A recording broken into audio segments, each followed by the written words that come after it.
Today has seen the culmination of Operation Helmswell, which has been a community.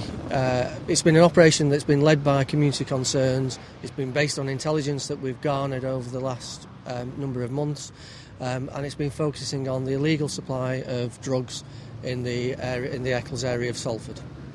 And what actually happened today then?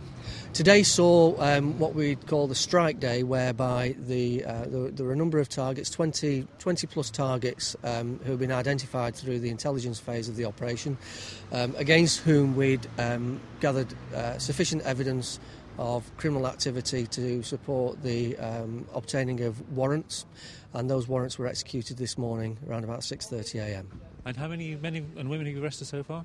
There have been 18 people arrested so far. That number has increased by one as we've been talking, from 17 to 18. The number will continue to increase during the course of the day, and then by the end of the next 36 hours we anticipate that all targets would have been arrested. And can you tell us what sort of drugs they've been dealing in?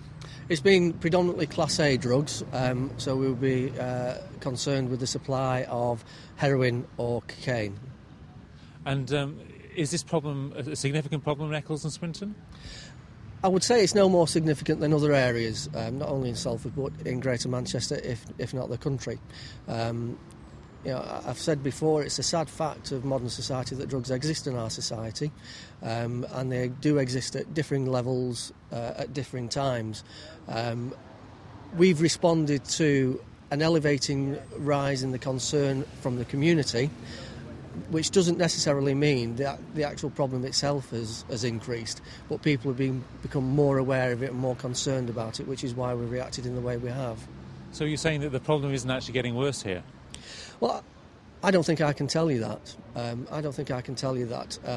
Drug use is an activity which takes place behind closed doors. We have, through drug treatment services, a reasonable idea of the population of drug users in Salford, but to say that's an absolutely accurate picture, I don't think anybody can actually say, because drug users, by their very nature, don't advertise the fact. Now, you said that this was intelligence-led. Presumably members of the community have helped in this investigation. Absolutely. In essence, the community have asked for our help to return the community back to them and take it away from, or aspects of it away from, people who have been spoiling it by the illegal supply of drugs, either by the manifestation of that drug abuse in the community, or by the attendant acquisitive crime that's committed to feed the drug habits of the people who are buying the drugs in that area. Now, can you give any reassurance to the people who lived in those areas? Can they sleep safer in their beds tonight?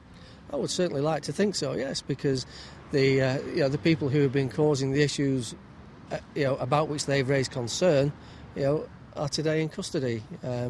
They'll undoubtedly be sent to court, and it's be a matter for the courts as to whether they stay in custody or whether they've got conditions to go back into the community. And you're sending PCSOs at the moment, giving a reassurance campaign. Tell us a bit about that.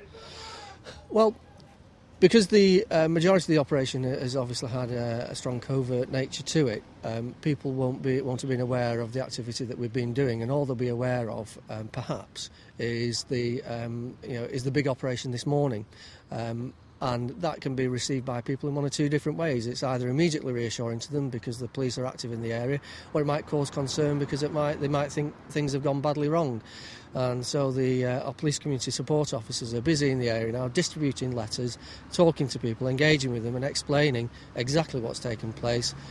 So people are armed with the actual facts, and they can gain reassurance by the action that we've taken.